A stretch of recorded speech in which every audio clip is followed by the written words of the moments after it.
I have to call out now. I mean, again, once more, PM, he's a very angry person on the campaign trail. Dan there's only ada limit lah orang nak kena marah ni. Kalau asyik kena marah aja, semua orang tak betul. Basically, apa yang saya baca dalam media sosial, dia masih lagi campaign sebagai seorang ketua pembangkang.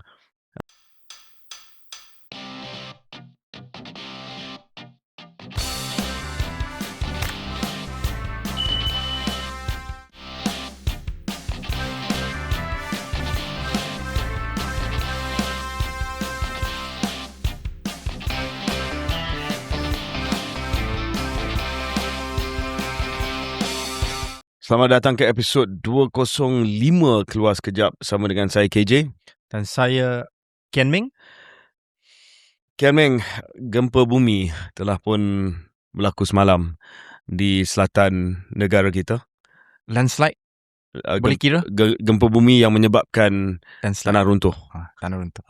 Itu the magnitude lah of the victory dalam istilah politik ataupun in political terms.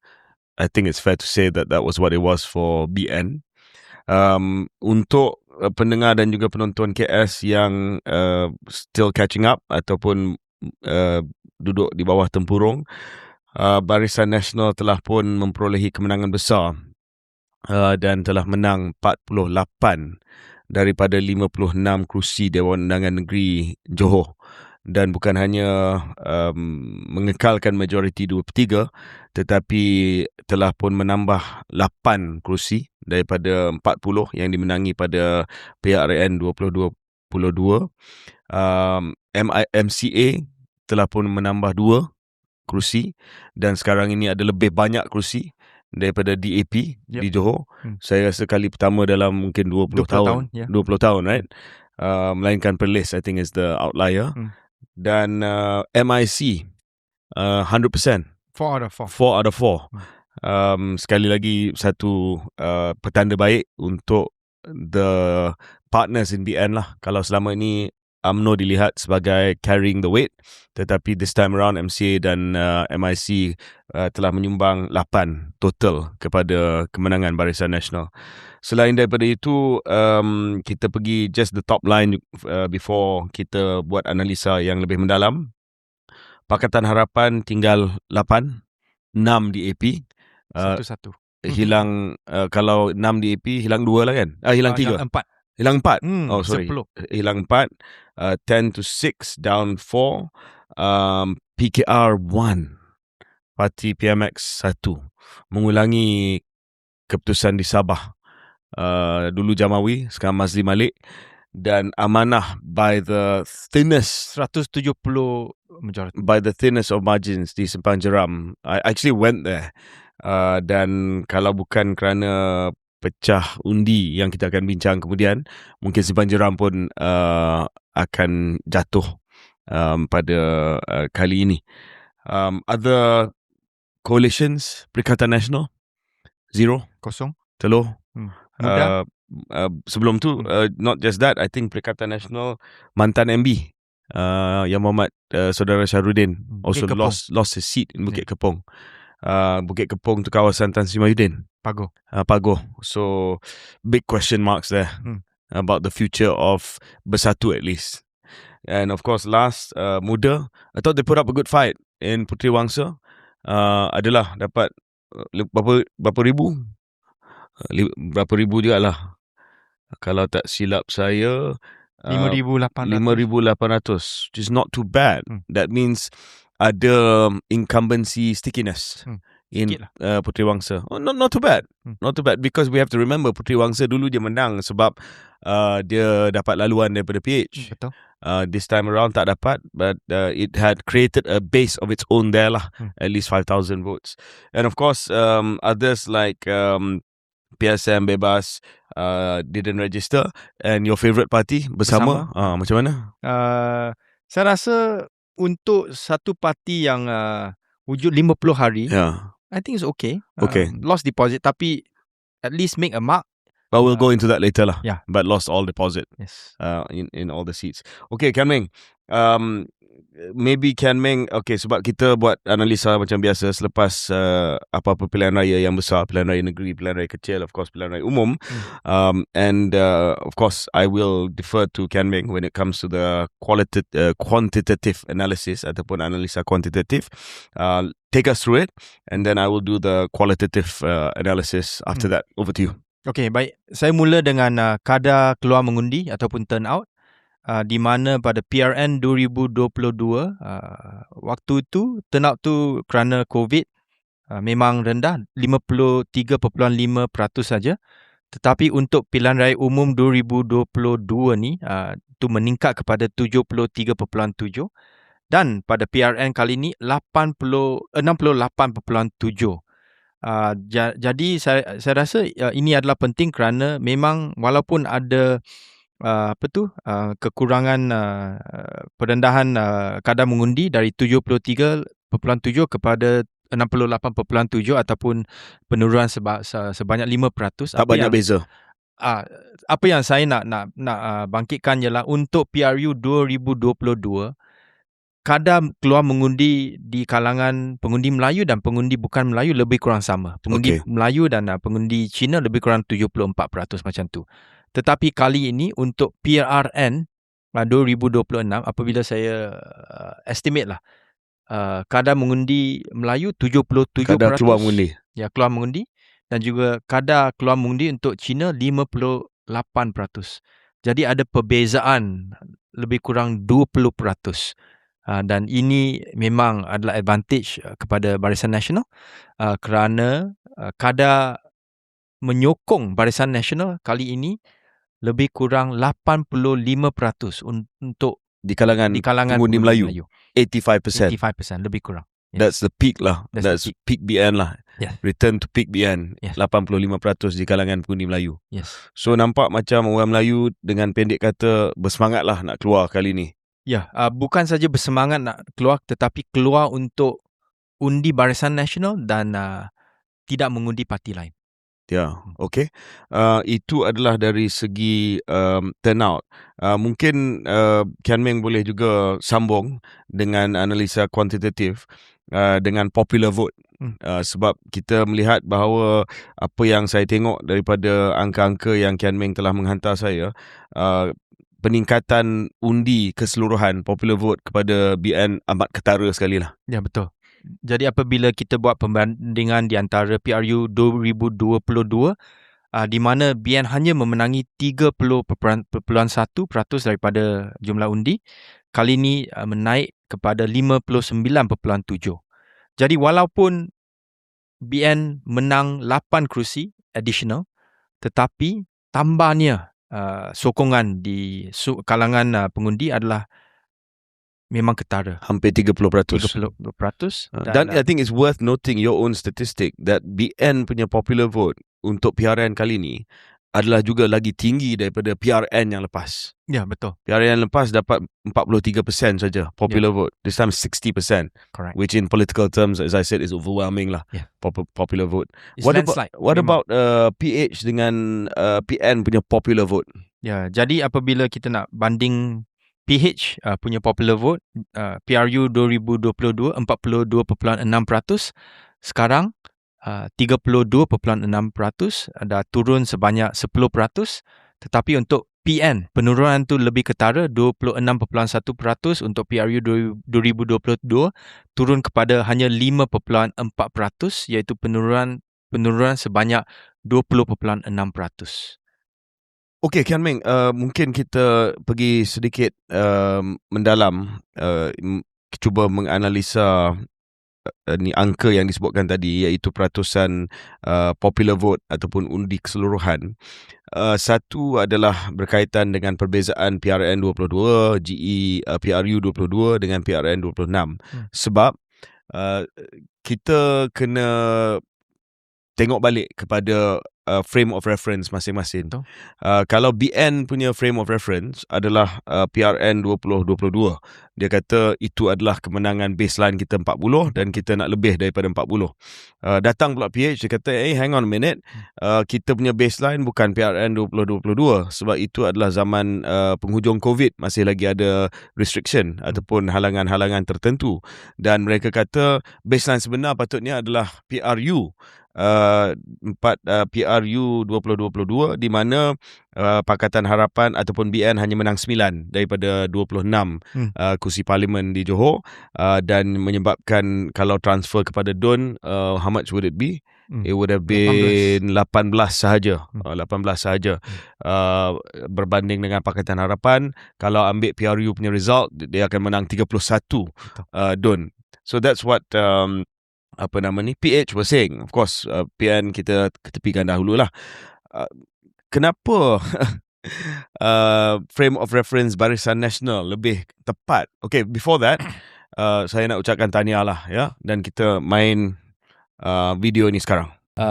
After about 1 week of campaigning, because of some of the factors I talked about just now, I'm looking at BN winning between 45 to 50 seats. That's the best. That's the best scenario. 45 and I think to 50 seats out of 56. Okay. And I will say this here, the first time that I'm saying this publicly. Okay. I predict that MCA would win more state seats than DAP.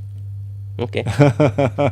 Right now, DAP has 10 state seats, MCA has 4. Right. So you just need to have a swing of, let's say, 4 seats, whereby MCA get 8 state seats. Then DAP would end up with 6 state seats. Saya nak ucapkan tahniah sebab sekarang ini kita nampaklah betapa hebatnya bila kita cantumkan PhD daripada Duke University dengan 2 penggal sebagai ahli parlimen. Maknanya teori pun ada, practical pun ada, dan Kian Meng telah tepat bullseye. You said 45 to 50. That was your guess. Right slap in the middle, 48.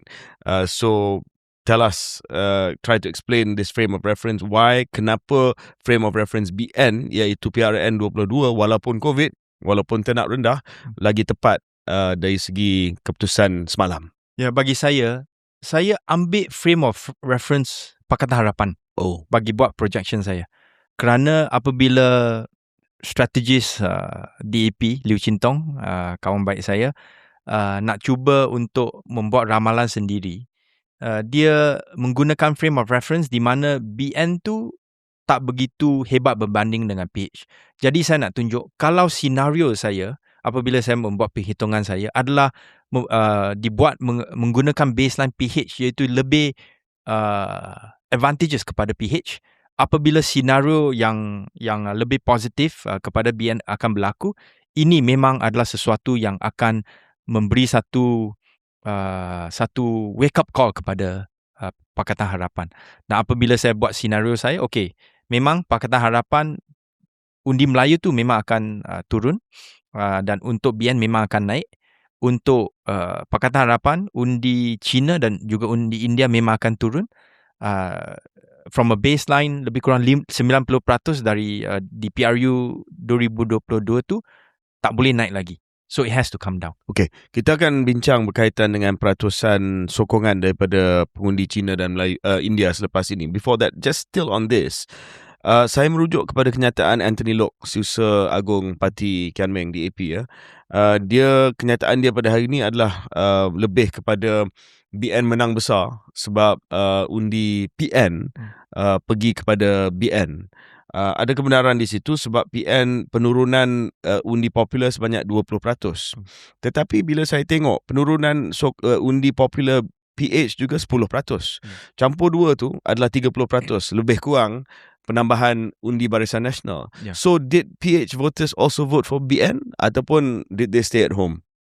Saya rasa ada dua sebab. Satu ialah kerana penurunan kadar mengundi di kalangan pengundi bukan Melayu, dan juga di kalangan pengundi yang lebih sokong kepada PH pada masa PRU 22.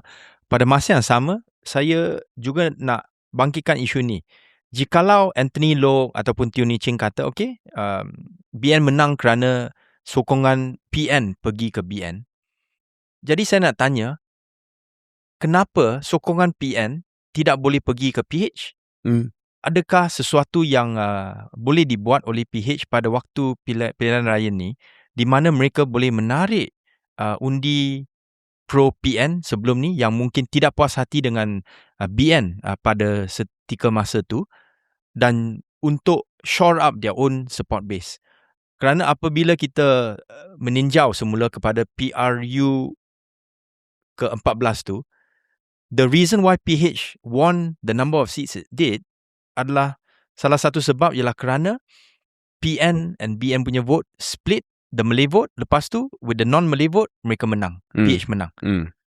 So with this scenario, apabila PN punya vote is up for grab, kenapa PH tidak berjaya untuk memenangi sebahagian daripada undi PN? So kenapa respons daripada Anthony dan Ni Ching? Ni Ching is I think your head of Johor kan, Yes, DAP Johor. Lebih kepada nak bagi tahu electoral outcome dia dan bukan root cause dia. Yeah, okay, fine. The electoral outcome was PN votes went to BN. But as you said, what is the root cause of that? Yes. Bagi saya, apabila saya ditanya oleh wartawan last week, apakah basis ramalan saya dan sebagainya, saya kata satu ialah oleh kerana angka yang saya guna untuk perhitungan. Satu lagi ialah oleh kerana selepas seminggu kempen Pakatan Harapan, saya tidak nampak apa-apa yang baru, saya tidak nampak naratif yang koheren. Dan sebaliknya, ada beberapa perkara yang mereka buat, yang Pakatan Harapan buat, terutamanya DAP, yang membuat keadaan tu lebih susah untuk Pakatan Harapan. Dan saya rasa mereka masih lagi dalam denial syndrome. Termasuk, saya rasa khususnya pemimpin DAP. Dan oleh sebab tu mereka nak cuba memberi apa-apa alasan dan tidak cuba untuk membuat introspection. Kenapa mereka sendiri gagal untuk mendapatkan undi Melayu, mendapatkan kadar bukan Melayu untuk keluar undi sama dengan apa yang dicapai di PRU 22. Tadi Kian Ming sebut bahawa undi Melayu kepada BN ada pada paras 80% based on your overnight analysis. Yep. What about sokongan Cina terhadap PH? Dulu saya rasa lebih 95% lebih kurang macam tu. Apakah sokongan Cina, pengundi Cina untuk PH kali ni? Okay, ni initial analysis di mana saya belum lagi pergi meninjau dan saluran. Ya, ini keputusan DUN saja. Saya rasa maksimum 80%. Dan bergantung kepada kerusi juga. Bila tengok Yongping, saya rasa kat Yongping tu 56% pengundi Cina. Saya rasa Asun ada kat sana, dia mungkin boleh dapat sekurang-kurangnya 50% daripada pengundi Cina.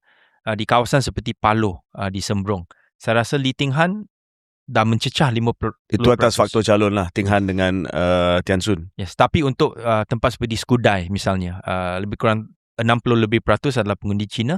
Saya rasa masih lagi sokongan DAP tu kuat, mungkin 80% atau lebih sikit. But what were the surprises for DAP that you thought macam Johor Jaya?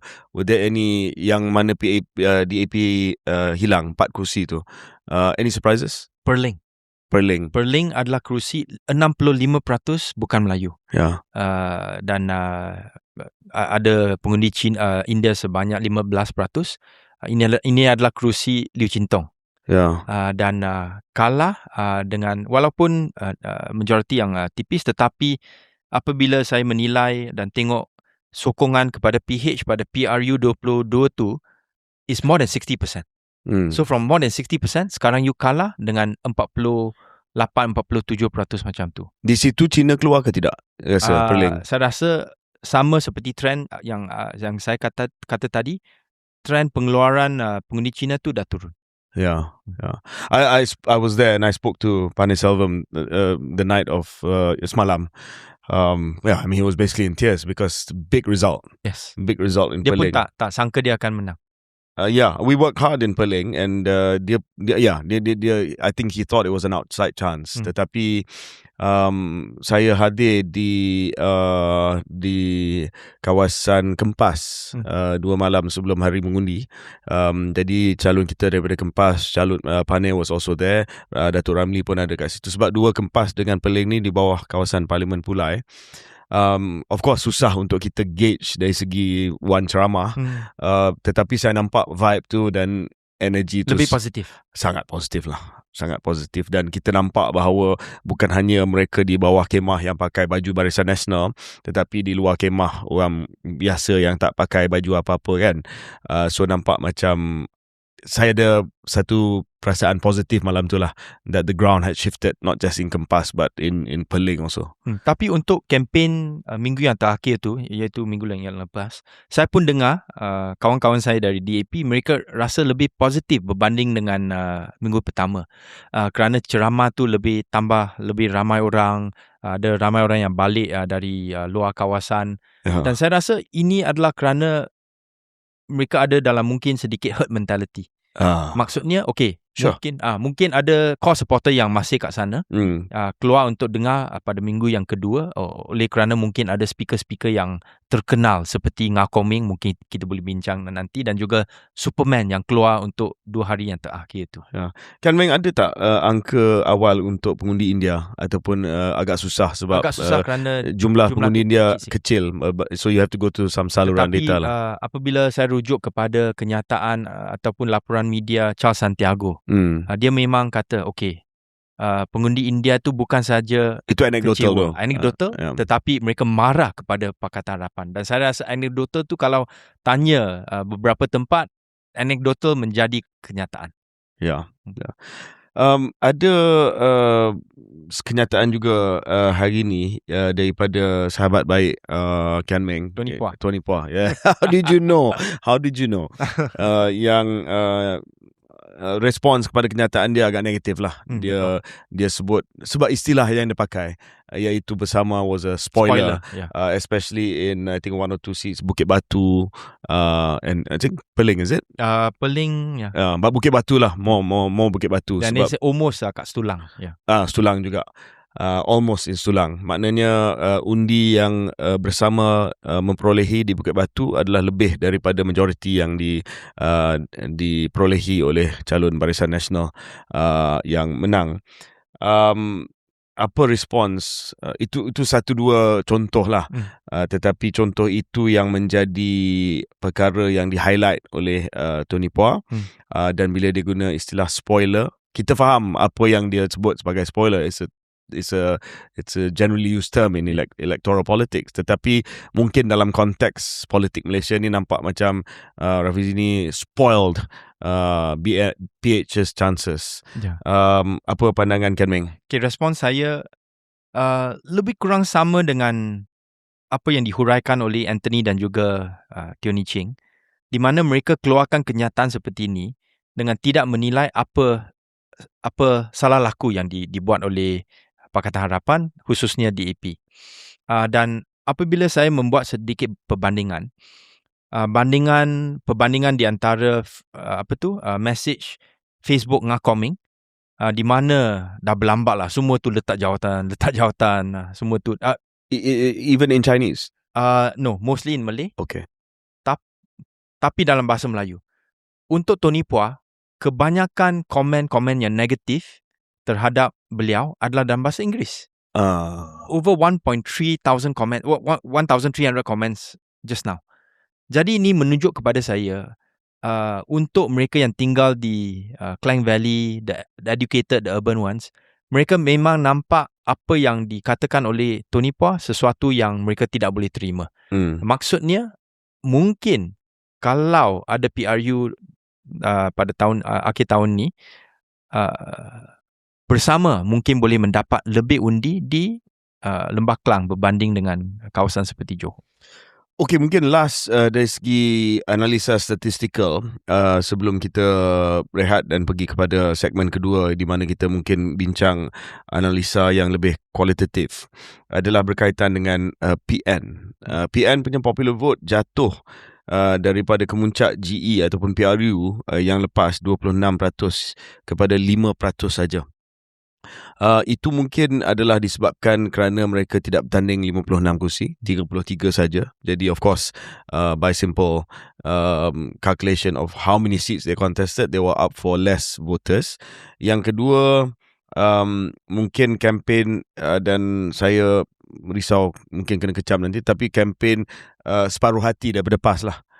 It was almost half-hearted kan. Dia kata okay lah, tak apa kita bertanding, tapi mana-mana yang kita tak bertanding ni, please sokong Barisan Nasional. Basically saying that, go for it lah, go for BN. Tetapi saya rasa, of course, seperti mana yang kita sebutkan tadi, based on the analysis, biggest loser is Bersatu lah. Dan apakah analisa di sebalik angka yang diberi oleh Kian Meng bahawa PN kehilangan 20% daripada undi popular. Is this the end of at least Bersatu in PN? Dan adakah ia terlalu awal untuk kita write off PAS? Sebab PAS ni yang macam saya sebutlah agak separuh hati bertanding di Johor. Ya, jadi bagi saya, oleh kerana di Johor memang adalah dinampak sebagai gelanggang Bersatu, kerana Tan Sri Muhyiddin pun ada di sana begitu lama sebagai ahli parlimen dan juga sebelum ni Menteri Besar. Apabila saya nampak bahawa macam PAS dah tarik sokongan daripada Bersatu, kita boleh nampak angka-angka di sini yang highest is 32% di Endau. Mungkin ada underlying Bersatu punya support kerana adun incumbent tu daripada Bersatu transfer to UMNO. Ya, tapi untuk kawasan yang lain tu memang the most is 21% ni di Maharani, dan ini untuk PAS, dan satu lagi ialah Kepong 21% saja. So memang menunjukkan bahawa prestasi Bersatu di Johor ni agak tidak baik, dan mungkin paguh pun saya rasa Tan Sri Muhyiddin kalau beliau nak cuba bertanding di PRU yang akan datang, mungkin juga akan kalah. So kes mahkota dulu dapat 79 dengan sokongan daripada PH, tetapi masih lagi mampu menang tanpa PH, dapat 67%.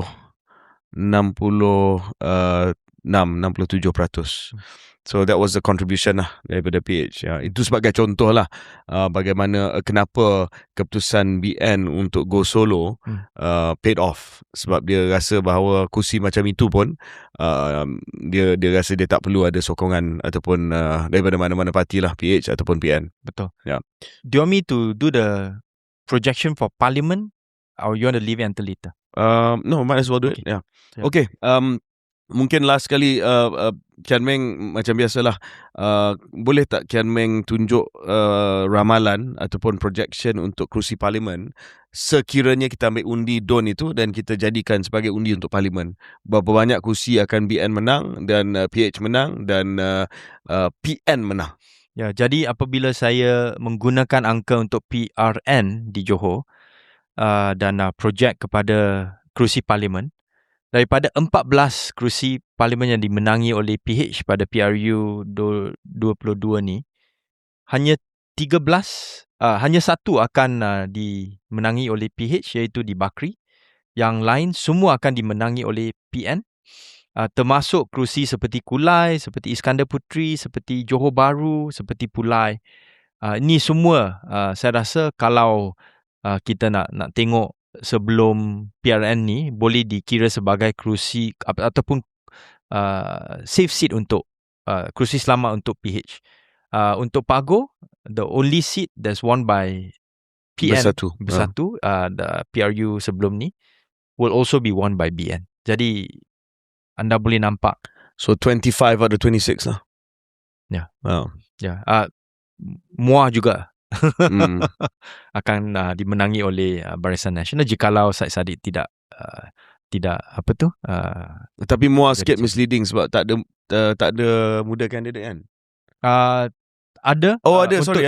Untuk DUN saja. Ya. Betul, ada dapat 5%. Ya. Okay. Jadi ini bukan kerana ada banyak kerusi yang tidak ditandingi oleh Perikatan Nasional, tetapi saya rasa ini adalah sesuatu yang penting kerana apabila Tony Cheng ataupun Tony Pua ataupun Anthony Lok kata okay, ini semua telah beralih kepada PN, maybe we didn't lose that much, tetapi mereka, frame of reference mereka adalah PRN 2022. Kalau nak melihat sebagai lebih menyeluruh, terutamanya apabila kita nampak bahawa sokongan Melayu kepada PH dah jatuh, dah begitu mendadak. There's no way you can win seats like misalnya Sekijang, Labis, dan Ledang sebagainya, di mana ada peratusan tinggi pengundi Melayu. Okay, that's a real eye-opener dan saya rasa kalau tak mereka tahu tentang benda ni, I'm sure you've sent this to them already. Dan of course, PRN, PRU memang berbeza. Semangat PRU mungkin lain, tetapi kita ambil iktibar bahawa turnout kali ni adalah tidak jauh daripada turnout PRU yang lepas.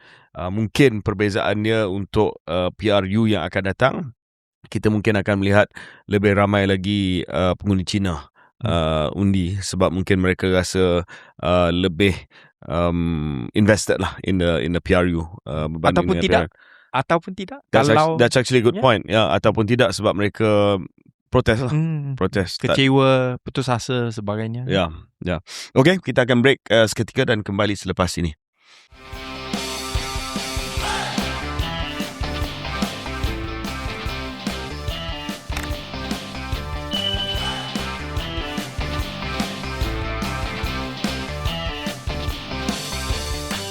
Selamat kembali ke episod 205 Keluar Sekejap, di mana kita sedang membincangkan keputusan PRN Pilihan Raya Negeri Johor. Kita selesai segmen pertama dengan analisa kuantitatif. Dr. Ong Kian Meng telah pun membentangkan hasil dapatan awal daripada keputusan semalam, yang mana ada beberapa perkembangan yang menarik dari segi turnout dan juga dari segi undi popular dan juga pecahan sokongan untuk di kalangan pengundi Melayu dan juga pengundi India yang awal. Mungkin untuk segmen kali ini, segmen ini kita nak pergi kepada kualitatif, analisa kualitatif, iaitu di sebalik angka-angka yang dibentangkan, apa yang naratif dan juga perkara-perkara yang menguntungkan Barisan Nasional dan juga perkara-perkara yang mungkin tidak berapa berjaya dalam kempen PH dan juga BN. Kita juga sekarang ini bersama dengan sahabat saya, saudara Syaril sekarang ni telah pun menyertai perbincangan daripada perantauan. Syaril, okay, can you hear? Boleh dengar. Hai Kian Meng, Oracle. Ong Kian Meng jadi Oracle Hello. Kian Meng. Ya, okay, saya pun dah ucapkan tahniah sebab dia antara yang paling tepat lah dari segi ramalan dia. Saya tak pasti sama ada selepas ini dia akan menjadi jutawan Polymarket ataupun tidak. Kalshi. We should wear a t-shirt, Kalshi t-shirt. We know. Okay, of course the first qualitative assessment from me, tak boleh lari daripada On Hafiz lah. Mana-mana saya pergi masa campaign, and I was on the ground quite a bit, the war cry was Maju Johor and On Tak On, and the crowd just responded to it lah. Kian Meng, Syaril, okay, for me first, I think On Hafiz punya factor was a huge factor dalam kemenangan Barisan Nasional. Track record over 4 years, carried himself well, walaupun diserang bertubi-tubi, tetapi dia I think for the most part dia maintain, dia steady. And there were moments I think when he wanted to fight, then he wheeled it in. There are moments when I think they were trying to bait him, but then he had friends such as myself who would go in and fight on his behalf, debate issue for instance. So I thought it was well handled, and he handled himself perfectly well. Kian Meng, Syaril, faktor On Hafiz macam mana? Syaril dulu.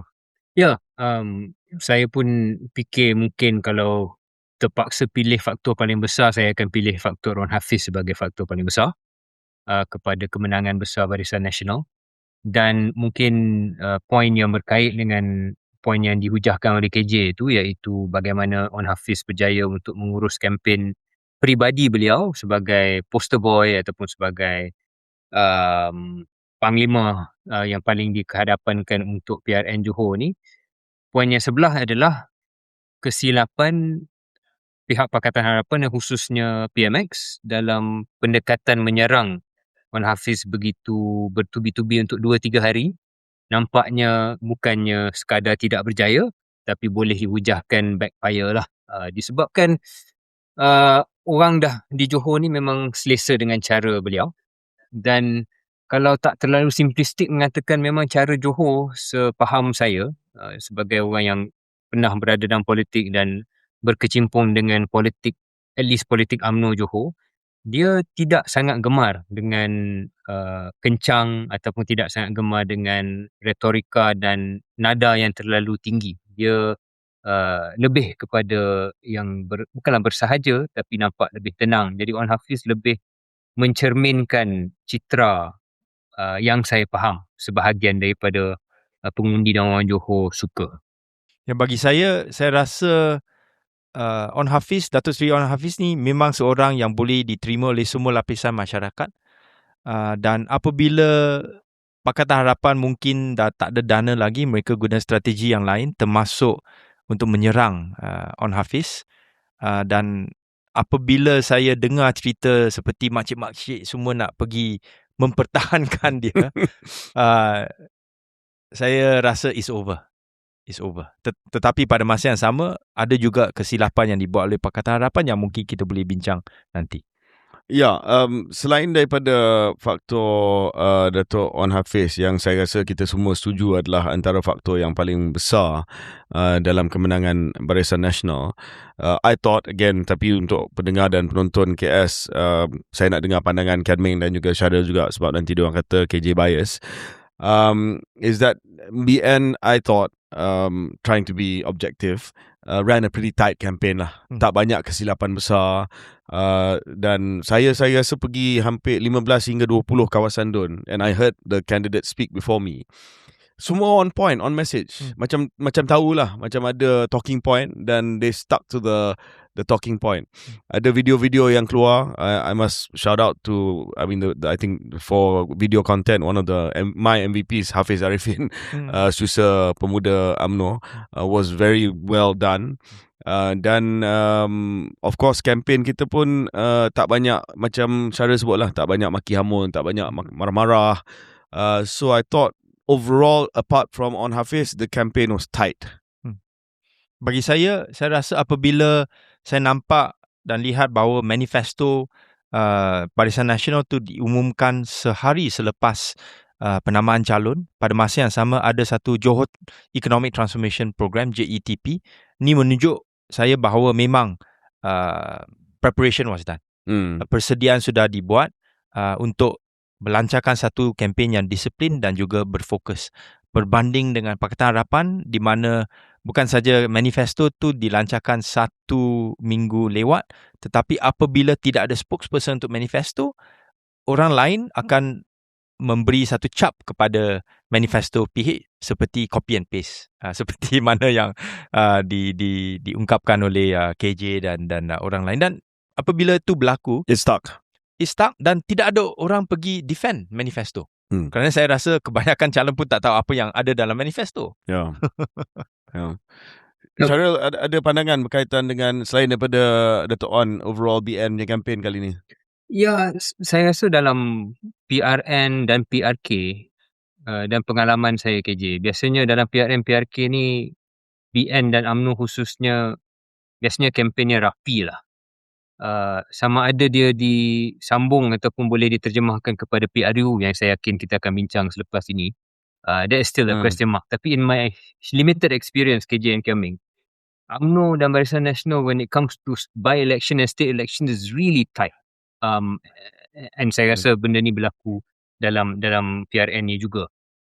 Tapi untuk keseimbangan, I wonder sama ada satu ketika di mana kes pembebasan Datuk Seri Najib mungkin satu ketika yang boleh membawa kepada keputusan yang tidak begitu positif kepada Barisan Nasional. I don't know if Kian Ming punya quantitative analysis ada menyentuh ataupun ada andaian-andaian tertentu. Sama ada itu menyumbang kepada 80% masih lagi menyokong Pakatan Harapan, adakah kebarangkaliannya sebenarnya boleh lagi lebih ramai yang menyokong Barisan Nasional. I'm not sure, dan mungkin benda itu susah untuk kita baca dari angka ni semata-mata, tapi kalau lihat, I think there was a risky moment. Tapi berbalik kepada poin asal kita, kerapian kempen Barisan Nasional, dia sekejap tu je, tidak ada sambungan-sambungan, and they realise mungkin that was outside the normal talking points dan membawa risiko tertentu. Notwithstanding how mungkin ramai juga dalam UMNO dan BN mahukan perkara itu berlaku, but as a campaign point, it was risky. So maybe saya respond kepada apa yang Syaril sebut tadi. Pada minggu yang terakhir, ada dua isu yang saya pick up, yang saya rasa terpanggil untuk menjawab, ya, sebab I noticed that the press started to pick up a lot of my whatever I was saying, so sometimes I just take this upon myself lah, because I didn't see people addressing this issue. Satu was that, Syaril, saya risau masa, I mean, let's face it lah, it was Datuk Nazifuddin punya statement. It comes from a good place, I suppose, because anak kepada Datuk Najib kan. So I mean, I don't want to question where it came from, but politically it was bad, because di mana tidak ada isu, you guys PH ran with that issue. Lepas Nazif kata kalau BN menang, ini adalah satu dorongan kepada Datuk Najib, his father, untuk dibebaskan. Dan di bawah, of course, diterjemahkan dalam bentuk undi untuk BN adalah undi untuk bebas Najib. And you saw this because banners, I don't know if you saw, Syaril, tetapi campaign workers from the AP in Yong Peng, and they admitted to it. They even went on stage.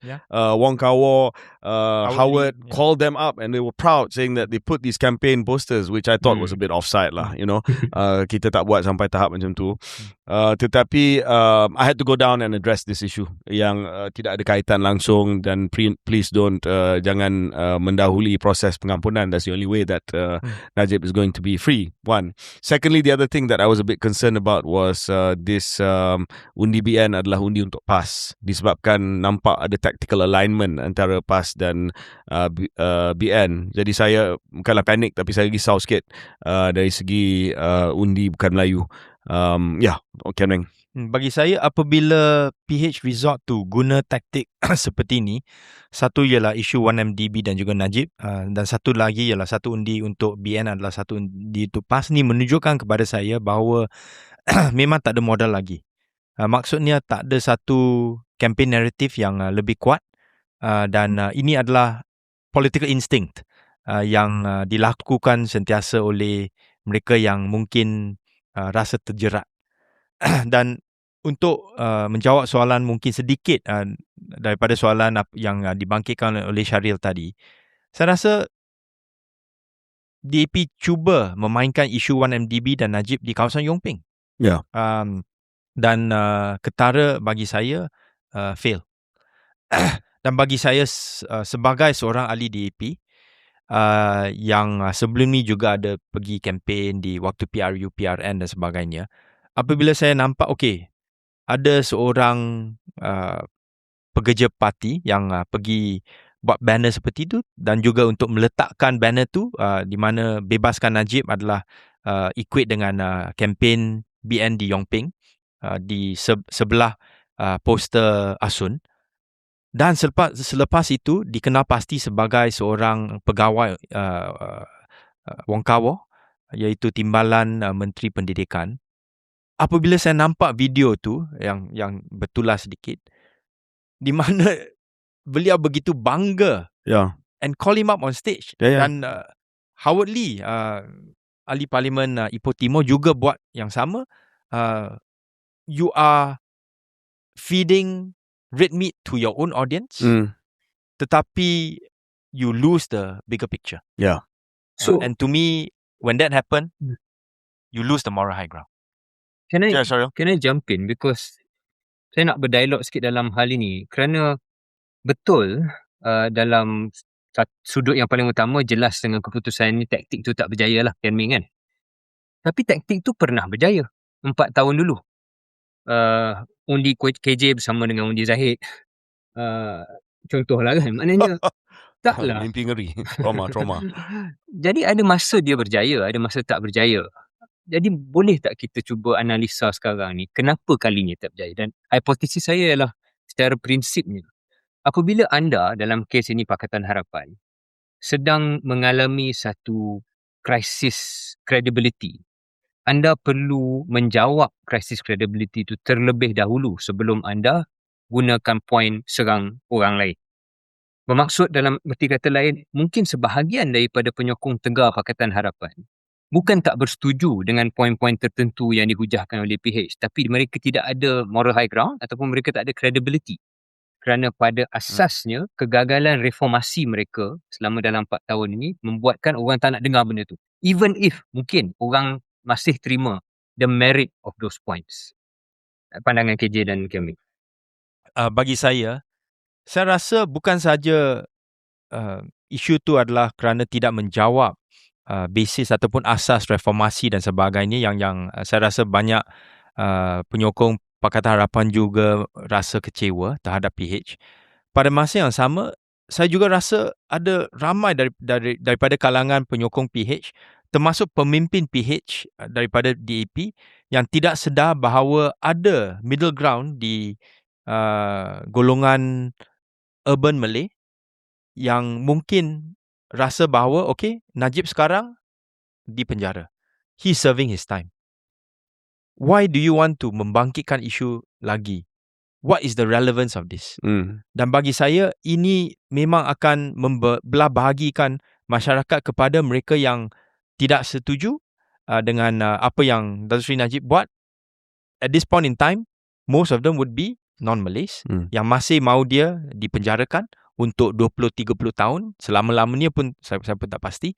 Dan pada masa yang sama, Malay middle ground di mana mereka kata, don't step on him when he's down.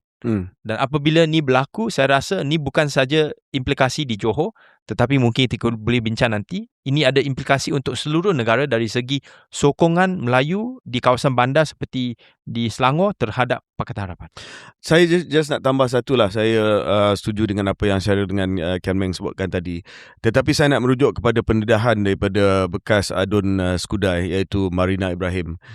Sebelum beliau membuat keputusan untuk tidak bertanding semula sebagai seorang adun di kawasan yang berbeza, dia ada sebut pendedahan yang mengatakan bahawa ada pemimpin-pemimpin DAP yang datang jumpa dia dan mengatakan bahawa pembebasan Najib ini adalah sesuatu yang mungkin dia kena they will have to accept. So daripada itu dah ada sedikit persepsi di kalangan pengundi-pengundi yang ambil tahu tentang pendedahan tersebut, bahawa the DAP that's campaigning in the PRN and using the Najib issue is very different from the DAP that's accommodated and compromised on a lot of these things, not just Najib, tetapi of course being in government with UMNO Barisan Nasional. So back to your point, Syaril, dia bukan hanya soal reformasi mati, tetapi the people who are actually using dan recycling these issues are compromised already sebab mereka dah made deals with BN lah basically, kan. Saya ada dengar juga mendengar hujah KJ tu. Saya juga ada dengar juga hujah-hujah penyokong Tegar dan Saitro Pakatan Harapan yang dia kata kalau orang fed up dengan kita gagal melaksanakan reformasi, kenapa kena undi UMNO Barisan Nasional yang lebih teruk dalam track record reformasi? Pada saya lah, insting saya adalah nombor satu, bila anda hilang credibility atas hujah yang anda mainkan iaitu reformasi, orang akan anggap you have dah tak ada apa dah. Lebih baik pergi balik kepada satu parti yang tak pernah dikenali sangat dengan retorika reformasi, tetapi boleh melaksanakan kestabilan ataupun boleh melaksanakan kerja-kerja sebagai kerajaan dengan lebih telus dan sebagainya. So bila you masuk ataupun menang kuasa atas moral high ground and then you don't retain that moral high ground, you throw it away and then people go back to the other alternative. Yeah. Maybe kita boleh switch to PH pula. Campaign PH. Kita dah bincang campaign Barisan Nasional. Saya mula dulu. Lepas tu saya minta pandangan Syaril dengan Kian Meng. Macam Kian Meng sebut dalam segmen pertama, saya nampak PH tidak ada strategi yang jelas. Tidak ada tema dan naratif yang jelas, melainkan Najib, 1MDB, undi BN, undi PAS. That's not how you win an election lah basically. Dan saya nampak of course dia enggan untuk menamakan calon menteri besar, walaupun ada yang angkat diri sendiri sebagai calon menteri besar. Of course that was also a minus point. Dua, tidak ada benda baru yang nak di-offer kepada pengundi Johor. Ketiga, dan ini poin yang saya juga nak sampaikan lah, intonasi. Tadi Syaril ada sebut on Hafiz punya intonasi adalah tenang, adalah seorang yang tidak beretorika. I have to call out lah. I mean again, once more PM, he's a very angry person on the campaign trail. Dan there's only ada limit lah orang nak kena marah ni. Kalau asyik kena marah aja, semua orang tak betul. Basically apa yang saya baca dalam media sosial, dia masih lagi campaign sebagai seorang ketua pembangkang dikala dia dah jadi Perdana Menteri.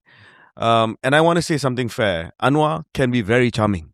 He knows when to turn on the charm. Ya, dia seasoned politician, charismatic. Kalau dia nak jadi charming so and so, he can be a charming so and so. Presiden Trump datang ke Malaysia. Oh yeah.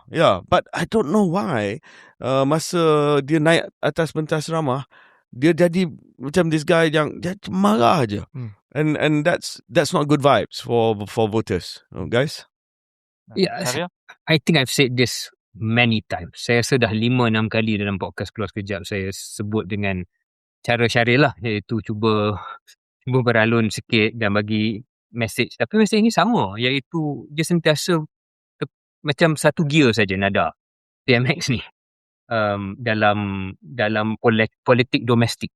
Bukan semata kempen je KJ dan Kiameh. Waktu ucapan-ucapan tertentu dalam majlis kerajaan pun ada juga. Kita tengok klip ringkas di luar kempen pilihan raya kecil ataupun pilihan raya negeri yang mana retorikanya sakau, dan sebagainya, dan sewaktu dengannya yang tak dinamakan pun individu apa yang dituduh itu, tapi seolah-olah a nameless other, a nameless other, and the nameless other could be hinting at Tun Mahathir, could be hinting at UMNO, tapi tak disebut sebagai khusus dan lebih kepada marah. Dan saya rasa kalau lihat komen-komen rakyat biasa dalam hal ini, ramai dah pun yang juga selalu seolah-olah menyindir PM, kata takkan dah jadi PM takkan bunyi macam pembangkang lagi. So it's quite clear kalau pasukan PMX tu baca komen-komen yang this is not what people want. Tapi saya pun masih, seperti mana saya cakap 4-5 kali, saya masih confused kenapa message tu tak sampai pada beliau, ataupun beliau mungkin menolak tepi tanggapan itu dan merasakan tak perlu tukar nada, dan menukar nada itu mungkin dilihat sebagai some sort of retreat ataupun some sort of defeat. Sedangkan saya rasa untuk to be an ultimately successful politician, and of course PMX adalah a very successful politician over the years, but isn't it true, to be a successful politician tak salah kita mengubah nada, intonasi dan approach kita if the data has shown your current approach is not working. Okay, bagi saya nak beri satu cadangan. Saya rasa lebih sesuai jikalau PMX ada seorang backup. Maksudnya apabila PMX berucap ataupun sebelum PMX berucap, perlu ada seorang yang boleh pergi memberi satu huraian dari segi dasar, lebih policy oriented. Saya beri orang yang spesifik. Jikalau mungkin Tengku Zafrul, sebelum PMX berucap, dia pergi menghuraikan. Saya rasa dia dah hantar borang UMNO dah malam ni. Two-footed tackle. Two-footed tackle from KJ. No, he did a 2-footed tackle on me during the campaign. So that was my response. Saya korek. Okay. Balik kepada Tengku Zafrul. Okay, bagi saya, apabila nak cakap tentang Johor, saya rasa beliau peka terhadap isu seperti pelaburan, seperti Johor Singapore Special Economic Zone, seperti dasar-dasar yang perlu dipertingkatkan dari segi data center dan sebagainya untuk memberi satu gambaran yang lebih menyeluruh, yang lebih profesional dan lebih berpaksi kepada dasar. Dan apabila saya rasa itu adalah satu gambaran yang diberi oleh seorang seperti Tengku Zafrul, bila PMX pergi berucap, I think he will be calmer. Itu cadangan saya. I'm not sure whether it will work, tapi itu cadangan saya. I don't know if it will work lah. But it's not even about policy, right? Sebab bukan sentiasa berkaitan dengan policy kami. It's just the approach untuk menjadi. No, but apa yang saya kata ialah apabila mungkin boleh apabila seorang seperti Zafrul boleh menunjuk kepada PMX with due respect. Dia macam set the mood lah. Yeah, set the mood music, set the framework. Jadi mungkin PMX boleh reda sikit. Pun tak marah-marah sangat lah. Ya. Macam tu. Cadangan saya. Okay, speaking about intonasi, Kamil, I gotta ask, saya kena tanya lah. One of the biggest presents for BN was Ngah Komeng lah. Betul. I mean, adakah DAP aware yang he himself aware yang dia kita tak payah buat apa pun, kita just tunjuk apa yang dia cakap. Dia aware tak? Mungkin macam Ken Meng cakap tadi lah, di kala berdepan dengan ceramah DAP mungkin benda tu shock best, tetapi di luar daripada ruang itu memang backfire lah. Saya rasa okay, for context, be careful lah. Okay, for context, apabila saya ditanya, saya memberi satu trick question kepada seorang wartawan, Philip Golonggai, apabila saya ditanya soalan tentang PRN di Johor. Saya tanya kepada Philip, sekarang untuk PRN ni, BN ada 2 poster boy. Satu ialah Onn Hafiz, seseorang lagi, kamu tahu tak, dia tak boleh namakan orang tu. Saya kata, tidak lain tidak bukan Ngah Komeng. Kerana saya tengok mana-mana pun apabila beliau memberi ucapan, posting di Facebook, Instagram, komen tu begitu negatif. Bukan saja di kalangan orang Melayu, tetapi saya juga nampak di kalangan bukan Melayu, termasuk orang Cina. Dan saya rasa waktu pilihan raya, terutamanya untuk minggu yang kedua, dia macam dah jumpy sikit. Di mana setiap ceramah dia pergi, dia rasa dia adalah rockstar. Dan bila saya nampak video, ada, kerana I saw that video. You have to know. I saw that video. Bila you pergi ke kawasan ceramah, ada beratus-ratus orang nak ambil gambar dengan you. Bila you masuk, ada music, dan ada banyak orang yang memberi sokongan kepada you. You think that you are being the best spokesperson untuk parti. Tetapi apabila orang luar tengok, okay, ini adalah watak utama DAP, saya rasa orang Melayu memang akan lebih motivated untuk keluar untuk undi against DAP, against PH. Pada masa yang sama, mungkin juga ada segelintir bukan Melayu fan-sitter yang akan turn off dengan taktik seperti ini. Shall I got anything or can I move on? Maybe move on. I have a separate point. Just still on DAP, last one on DAP before we go to saya nak dengar pandangan Syaril dengan Kian Meng berkaitan dengan bersama. But last on DAP, walaupun dalam keadaan yang teruk macam ni, Kian Meng, DAP masih lagi maintain dalam 80% lah. That's your guesstimate, baseline 80%. That's basically 8 out of 10 people, Chinese voters still with DAP dalam keadaan hari ni. Ini membawa kepada poin yang saya sebut lah banyak kali bersama dengan Kian Meng, bahawa untuk 2-3 election cycle akan datang, pengundi Cina akan tetap bagi kepada DAP. And even though DAP suffered mungkin keputusan yang paling buruk dalam tempoh yang terdekat, they still retain 80%. That's not going to change, right? Saya rasa untuk PRU tergantung kepada naratif Barisan Nasional dan juga naratif Pakatan Harapan. Jikalau naratif Pakatan Harapan adalah seperti apa yang Khalid Samad kata daripada Amanah, ini adalah Johor, Onn Hafiz memang restu dia popular. Tetapi untuk PRU, Datuk Seri Anwar lebih popular berbanding dengan sesiapa pun yang Barisan Nasional ataupun PN boleh bangkit ke hadapan. Saya rasa itu adalah satu kesilapan yang kalau tidak ditangani mungkin akan menjatuhkan kadar sokongan DAP di kalangan pengundi Cina. Okay. Kalau saya boleh sambung lagi Yeah, KJ, sure. tentang Sorry. DAP, PKR, PH. So pertama saya rasa kredit kepada MCA. Saya tak pasti ada bincang atau segmen pertama atau tidak.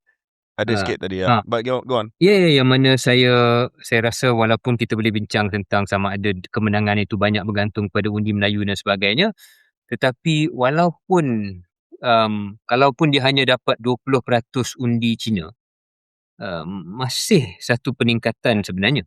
Dan kalau kita lihat kepada pola pengundian di peringkat nasional pun, saya rasa dah 3, 4, 5 pilihan raya di mana susah nak dapat undi Cina yang terlalu tinggi untuk barisan nasional. Kalau dapat 10%, 15% pun dah kira bagus, apatah lagi 20%. Kalau benarlah tanggapan Kiaming tadi maksimum Pakatan Harapan dapat pun DAP dapat pun 80% across the board for PRN, which implies that 20% went to BN, Barisan Nasional. It's still a significant improvement daripada yang kita dah biasa dalam 1-2 pilihan raya sebelum ini. And I think credit not just to UMNO tapi juga kepada MCA yang mana mungkin selama ni saya secara peribadi tak nampak apa yang mereka bawa, melainkan mengatakan kami bukan DAP. Maybe for now that's enough, right? Dan mungkin pendekatan itu mencukupi untuk kemenangan mereka. Kedua ialah dalam kita dah 5-10 minit mengkritik PKR dan PH dan khususnya PMX. Saya nak fikir juga sebelum UMNO Barisan Nasional terlalu selesa, apa yang PMX dan PH boleh ubah? Yang mana kalau mereka ubah perkara itu, tak mustahil apa yang berlaku dalam PRU 2022 juga boleh berlaku dalam PRU yang akan datang 26 ataupun 27. Di mana tak lama selepas kemenangan Barisan Nasional dalam PRN Johor 22, PH menang besar ataupun PH menang lebih banyak kerusi dan undi daripada apa yang dibayangkan dalam PRN tersebut. Pertama ialah kita dah bincang dari segi intonasi. Kita mungkin rasa frustrated sebagai penganalisa kenapa PMX tak boleh ubah. Tapi dari segi kebolehan untuk ubah tu ada. Sebab it's not really a biggest thing to do lah. Bukannya susah sangat nak buat. Kalau dia nak buat, dia boleh buat. Dengan perubahan itu boleh jadi automatic orang mula. Dan kan kita pernah bincang KJ, pengundi Malaysia ni dia cepat kesian.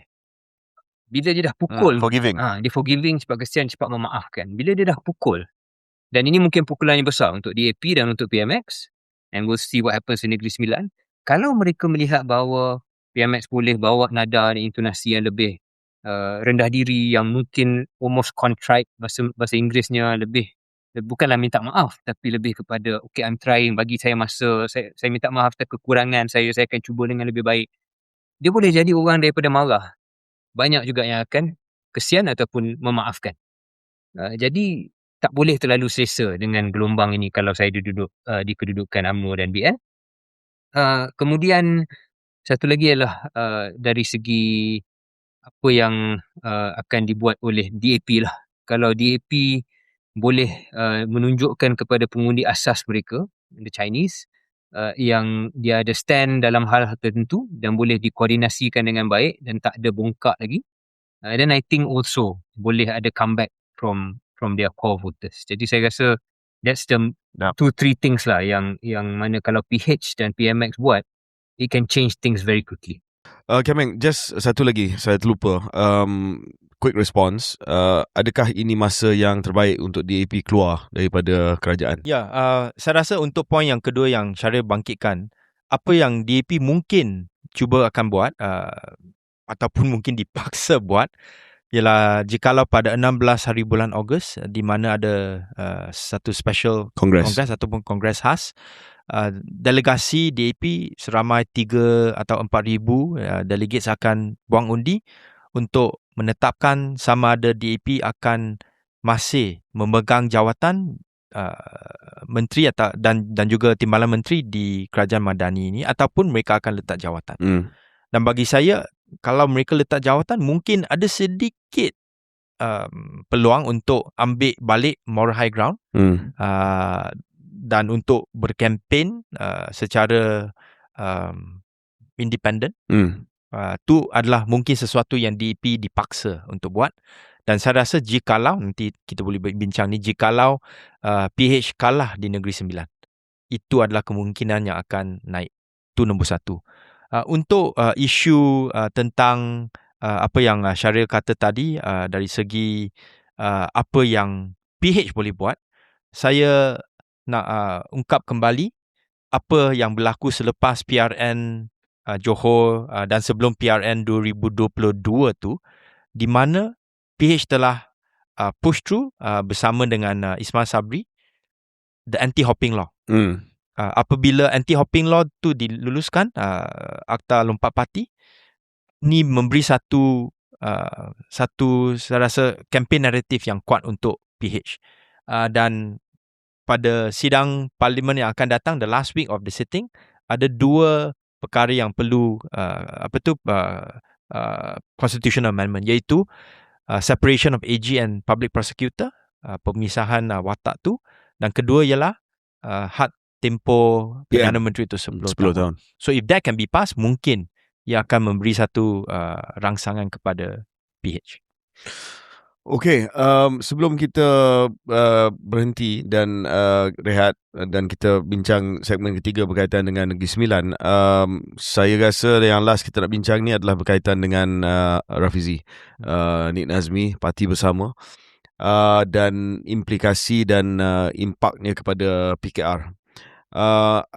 Saya akan bagi premis dan saya nak minta pandangan daripada Syaril dan Kian Mei berkaitan dengan premis ini.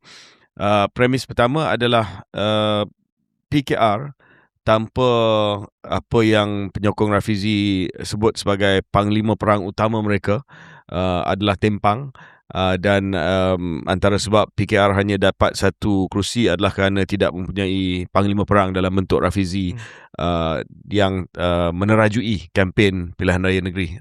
Itu pandangan pertama. Pandangan kedua adalah he may be a general, tetapi general tanpa tentera is lost all deposit lah. But to be fair, ada another data point yang saya nak share. To be fair to Bersama, in fact Perikatan Nasional lost more deposit.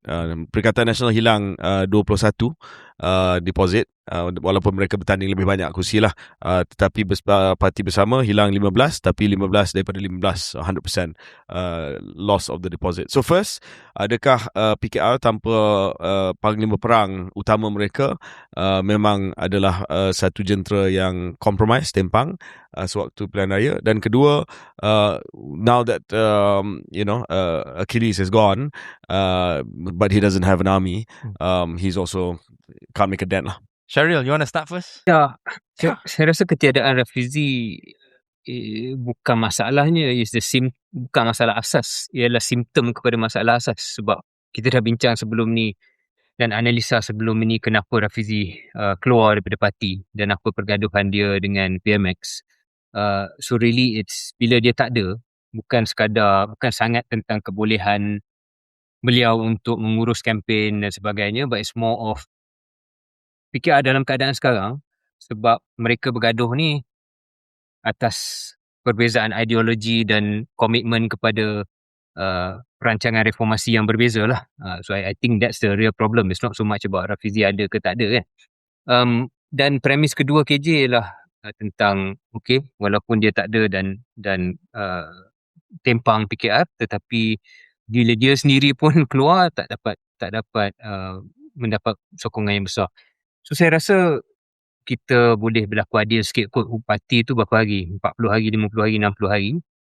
Jadi belum sudah tentu pemilihan calonnya tidak sempurna. Isu kempen tentang ternakan kinzir itu menjadi buah mulut dan barangkali ada kesan kepada kadar sokongan pengundi Melayu terhadap Bersama. Bila dia dengar macam tu je, dah lah dia orang tak apa kenal parti baru ni, dia barangkali ramai yang terus reject. Dan penyusunan jentera dan sebagainya, I guess your second premise is correct. Okay, bila tak ada askar dan tidak ada structure hanya ada akal semata-mata, kalau hebat sekali mana pun, takkan mampu untuk buat kempen yang padulah dalam pilihan raya negeri ni. Okey, saya ada satu respons saja, iaitu untuk membangkitkan isu di mana tentera Rafizi bukan di Johor tetapi di Lembah Kelang. Dan apabila tentera tu tertempu di Lembah Kelang, mungkin boleh nampak sedikit impact di Negeri Sembilan.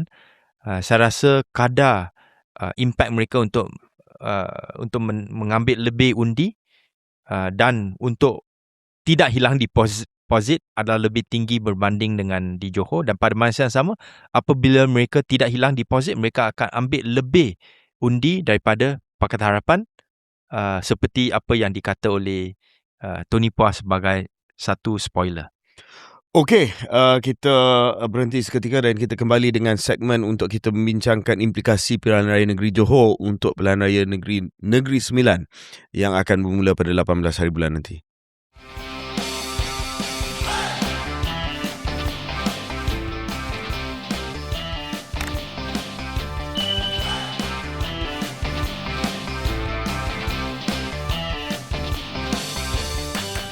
Ya, selamat kembali ke episod 205 KS di mana kita membincangkan implikasi dan juga aftermath PRN ataupun state election Johor. Sekarang ni kita nak tumpu kepada pilihan raya negeri yang akan datang, iaitu di Negeri Sembilan. Saya nak mula dengan premis bahawa Negeri Sembilan ini berbeza sangat dengan Johor.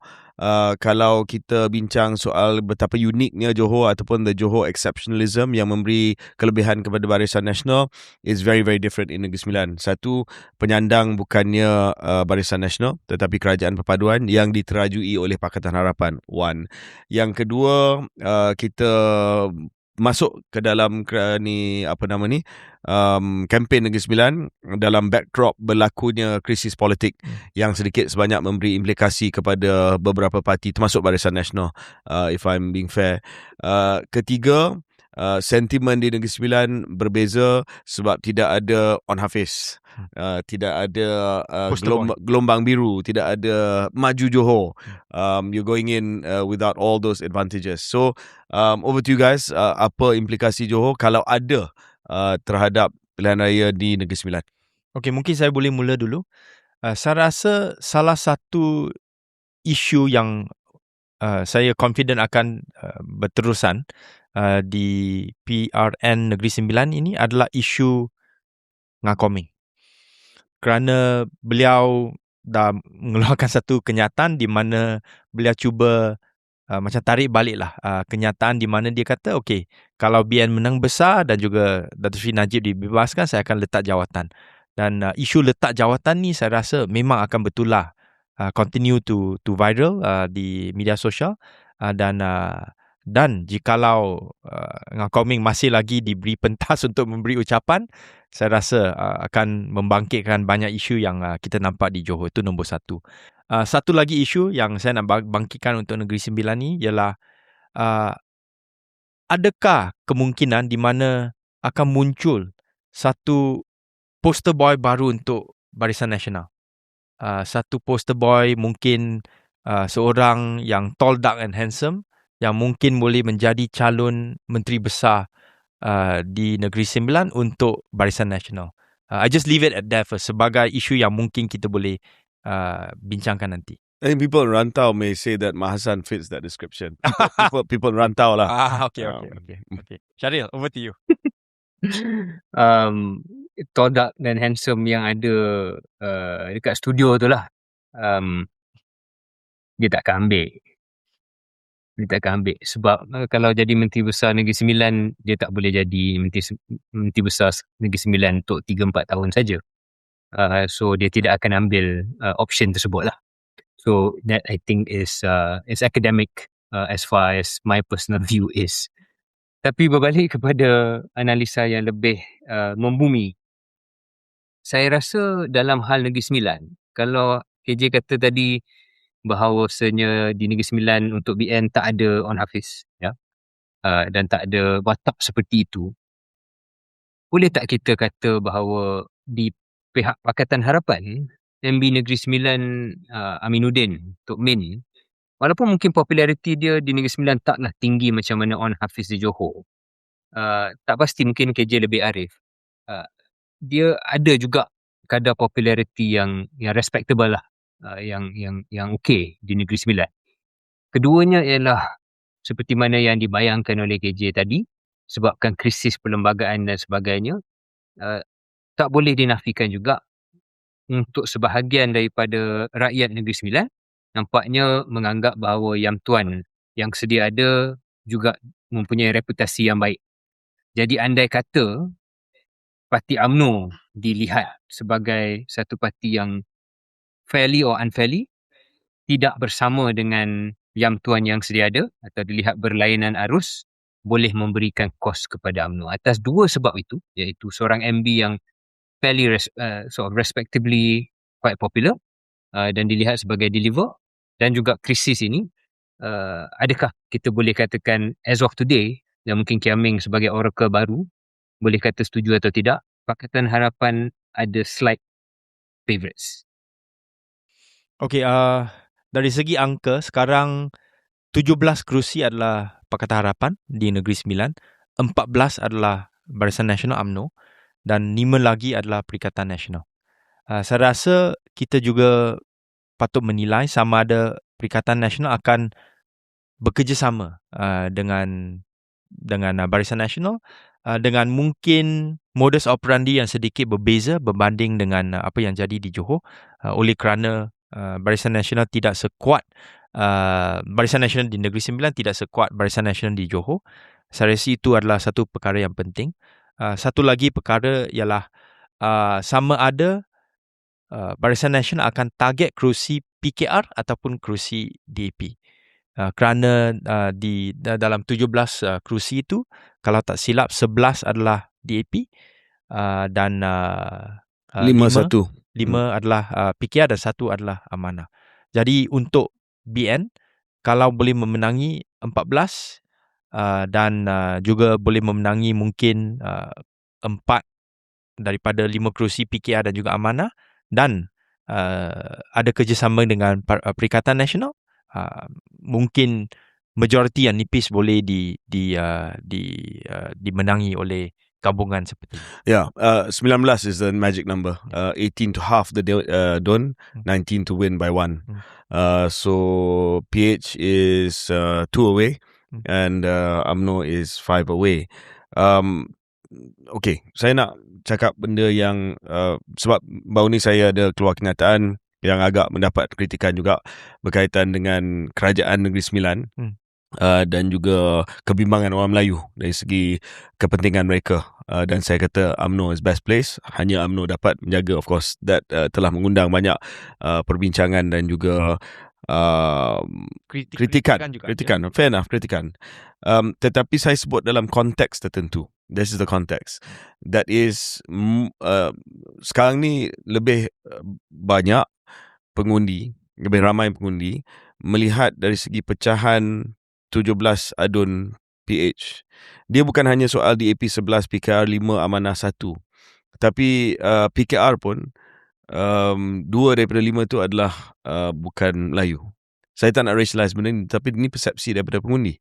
So kalau kita ambil 3 campur dengan Amanah 1, 4 out of 17 Malay. So the perception that I was addressing in Negeri Sembilan adalah kerajaan PH walaupun dibantu oleh UMNO, tapi take UMNO out of it, is dominated by non-Malay aduns. That is the perception that's playing amongst Malay voters in Negeri Sembilan. That is a fact. Dan juga mungkin ia tidak membantu PH apabila ada seorang, saya rasa Amanah ataupun PKR, yang kata, Anthony Loke adalah undang yang kelima kat Negeri Sembilan. Wow. Ya, saya baca berita seperti itulah. Lepas tu dia ada tarik balik kenyataan tu, dan ini adalah satu cabaran untuk DAP, di mana apabila ada ramai ahli Dewan Undangan Negeri yang datang dari DAP, tak kira di Perak ataupun di Negeri Sembilan, memang persepsi adalah DAP yang dominate the government. So itu membawa kepada respons terhadap apa yang Syaril sebutkan tadi lah. Objectively Tok Min, Datuk Seri Aminuddin, yes, tak ada kontroversi, agak steady. Tetapi dibelenggu di kalangan pengundi-pengundi tertentu Melayu yang konservatif pada perception yang saya sebutkan tadilah, iaitu a minority Malay PH leader. Tapi KJ, benda ni tak timbul sebelum UMNO tarik handbrake lah kot daripada Kerajaan Negeri Sembilan kan? So it's only after Ada. bila It's always lingered. Dia of course lebih ketara bila UMNO tarik handbrake. Sebab bila UMNO tarik handbrake, of course tiba-tiba komposisi kerajaan negeri dari segi parti dan kaum pemimpin itu sudah pun lebih ketara. Tetapi dia memang is there lah di kalangan pengundi-pengundi, as I said, konservatif Melayu di Negeri Sembilan. Tapi barangkali kalau dalam kedudukan PKR, apa yang dia akan cuba buat, atau PH dia akan cuba buat ialah Amanah kena main peranan untuk cuba menang kursi, PKR kena main peranan untuk cuba menang kursi, dan mungkin komposisi calon parti-parti itu juga perlu disemak semula kalau itu menjadi kekhawatiran besar. So dia boleh main isu itulah, dan MB Aminuddin boleh kata juga memang selama ni saya memimpin negeri ini pun bukan sebagai Pakatan Harapan semata-mata, perlu sokongan daripada UMNO. Tapi kalau selepas pilihan raya ni, tengoklah siapa yang dapat angka, dan kalau tak cukup majoriti daripada PH, akan perlu ambil ahli-ahli ataupun anggota kepimpinan kerajaan daripada parti lain, dan kita akan buat benda tu. So I guess that's his comeback lah kot kan, untuk mengatakan bahawa tak semestinya kalau ada kekhawatiran tak boleh undi PH.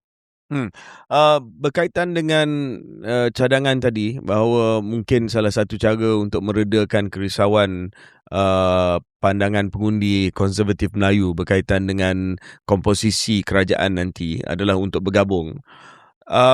Saya nak tanya pandangan Syaril. Tadi kita cakap tentang PH, kita cakap tentang BN pula. Selepas kemenangan Solo di Johor, apakah Syaril rasa pertimbangan yang ada pada Datuk Seri Zahid, pengurusi BN sekarang ni, tentang Negeri Sembilan? Adakah Syaril rasa bahawa ini adalah peluang untuk extend the Solo adventure? Ataupun adakah ini adalah satu peluang untuk membina satu kerjasama taktikal sama ada dengan PH ataupun dengan PN? Dan mungkin Syaril boleh jawab, mungkin kemungkinan besar dengan siapa kalau ada kerjasama taktikal. Dan soalan kepada Kian Meng selepas itu adalah, jika ada kerjasama taktikal, mungkin tidak rasmi tetapi orang pun fahamlah ada kerjasama taktikal di kalangan BN dan PN, read pass, is that the end of the federal unity government? Travis? Ya, saya rasa tanpa mengetahui apa yang ada dalam isi hati Datuk Seri Zahid dan juga perbincangan dalam parti UMNO, kalau saya teka optionality tetap menjadi perkataan pertama yang datang kepada minda saya bila bercakap tentang UMNO di bawah kepimpinan Zahid Hamidi. Dan untuk mengekalkan konsistensi branding ataupun target optionality bagi mereka yang kurang mahir ataupun kurang faham the English word, is basically untuk ada pilihan lah, maknanya pelbagai pilihan dan tak mahu hanya dikunci dengan satu hala saja. Dan bila dah sekarang ni bergerak solo dan berjaya dalam Johor, it feels to me like Datuk Zahid will want to retain optionality dengan mengambil langkah yang berbeza. Dan keep everyone guessing. Sebab itu adalah kemahiran Datuk Zahid yang paling tinggi sebagai skill politician dia sebagai Presiden UMNO, is keep everyone guessing. Kalau dia pergi solo sekali lagi, dah tak ada alasan untuk Saitro Pakatan Harapan tak balun habis-habisan UMNO. Tapi kalau dia bagi ruang, dia bagi muka. Tapi dia balun pun sekarang. Memang dia balun pun. Tapi bayangkan kalau dia bagi muka sikit kepada PH, dan sekarang ni he will come across as magnanimous. Sebab dia dah menang. BN dah menang tanpa sebarang sokongan daripada PH. Dia lawan PH dan dia menang. Tapi kalau dia nampak, lebih berjiwa besar, bagi ruang dalam kursi tertentu, bekerjasama dengan PH, except DAP. Sebab I think they've crossed the Rubicon when it comes to DAP. So mungkin boleh kerjasama dengan PKR, dengan Amanah dalam kursi tertentu. pada masa yang sama ada juga tactical understanding dengan Perikatan Nasional.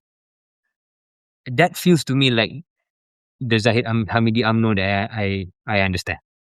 Dan mungkin itu ramuan dia lebih kurang. Basically dia kerjasama dengan kedua-dua belah pihak tanpa satu chart formal. Tapi Syaril, how does that work in terms of seats and calon? We have to make a decision, right? Kalau macam tu dia 3 penjuru lah. Lepas tu we discuss later. I think it's a bit of that, dan mungkin dalam hal tertentu dalam posisi tertentu UMNO pilih untuk tak bertanding. I don't know. Ataupun PAS akan kata, okay, saya tidak mahu bertanding di semua kerusi yang saya bertanding pada PRN 2023. Dia bagi laluan setengah kerusi. Maknanya, but I'm just saying I don't know how this two timing works.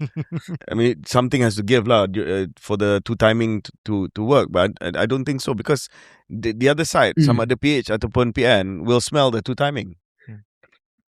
Yeah, I think that's a good push. Sebab saya yakin ramai di kedua-dua belah pihak, PH dan PN juga merasakan ada macam saya sebut secara seluruh tempoh hari makan keliling oleh pihak UMNO. Dalam hal ini, this two timing ataupun kedua-dua pihak pun ada kerjasama ni, macam mana dia nak cover lah kan? Macam mana nak buat nampak macam plausibly bukan itu yang dia buat. Barangkali boleh kerjasama secara formal dalam tak meletakkan calonan kursi tertentu, dan dalam kursi yang lain sama ada kempen itu tidak begitu kencang dan sebagainya, saya kurang pasti. Tapi saya nampak akan adalah gerakan ke arah cuba untuk mendapat kawan daripada kedua-dua belah pihak. Bagi saya, untuk respon kepada soalan KJ, saya rasa the key is, kalau BN menang dengan kerusi yang mencukupi untuk menubuhkan Kerajaan Negeri Sembilan on its own sendiri, ataupun mungkin perlu 1-2 kerusi daripada PN, yang tu saya pun tak begitu confident ataupun yakin bahawa PN boleh memenangi 5 kerusi.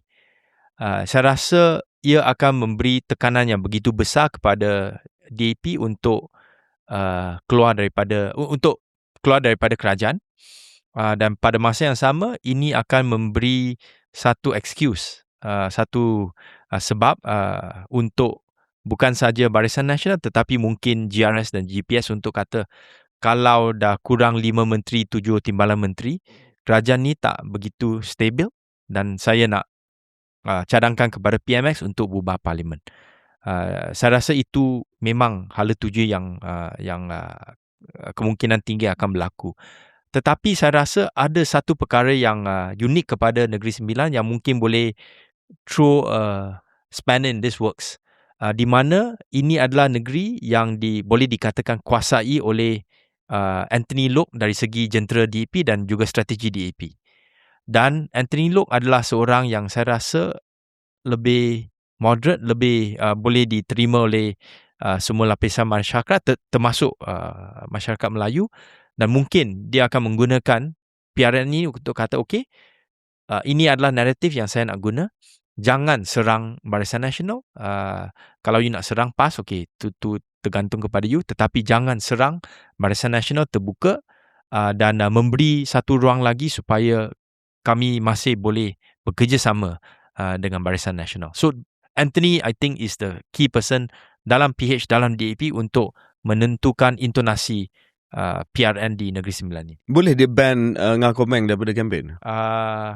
Saya rasa susah, tetapi jikalau dia nak tegas, mungkin kurangkan ceramah dan beri satu naratif yang lebih khusus kepada Ngah. Tapi untuk kontrol Ngah, untuk kawal Ngah, saya rasa tidak ada seorang pun dalam DAP yang boleh mengawal Ngah. Ya. So selepas satu ramalan yang tepat, saya tak akan tanya malam ni sebab saya rasa Kian Meng belum lagi buat angka-angka, kiraan angka-angka. Tapi you'll be coming up with your forecast for Negeri Sembilan also lah. Yes, will do. I will. Yeah. Syaril, any thoughts about how Negeri will fare? Tu terlalu banyak pemboleh ubah yang saya rasa kita belum setuju ataupun belum kaji mendalam lah. Tapi kalau tanya saya, kalau paksa saya pilih sekarang, saya rasa PH slight favourite. Slight. Side favourites, yeah. Bagi But- saya BN slight favourite. But likely, but both sides likely to be hung lah. Ya, saya tak nampak Kalau menang pun nipis. Ya. Yeah. Kalau paksa saya sebut sekarang, saya tak mengandaikan mana-mana parti menang majoriti mutlak. Okay. But dia seminggu lagi sebelum penamaan calon, anything, a lot can happen in the next 1 week before penamaan calon and 2 minggu sebelum hari mengundi. Saya rasa orang masih lagi tengah letih daripada Johor.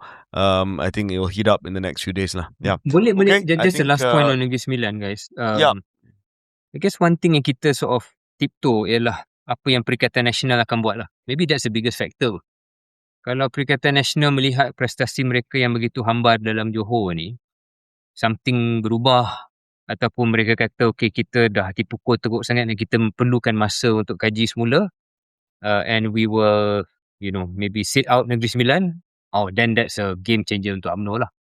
Sebab kalau undi-undi Melayu tu semuanya pergi pada UMNO dan langsung tak ada PAS, langsung tak ada bersatu, ambil sokongan undi konservatif ataupun undi asas Melayu tu, then that changes things tremendously. Yeah. The only thing is I think kalau di dalam Perikatan Nasional, parti yang kita belum sebut lagi adalah parti Wawasan. Wawasan, right? Wawasan stayed out of Johor, tapi saya rasa mereka prepare untuk electoral debut di Negeri Sembilan. Saya tak pasti Syaril tengok ke tidak, tapi sahabat kita Rizwan Ahmad dulu Tampin telah pun keluar daripada Bersatu dan join Wawasan. And I think he's done that because dia nak bertanding.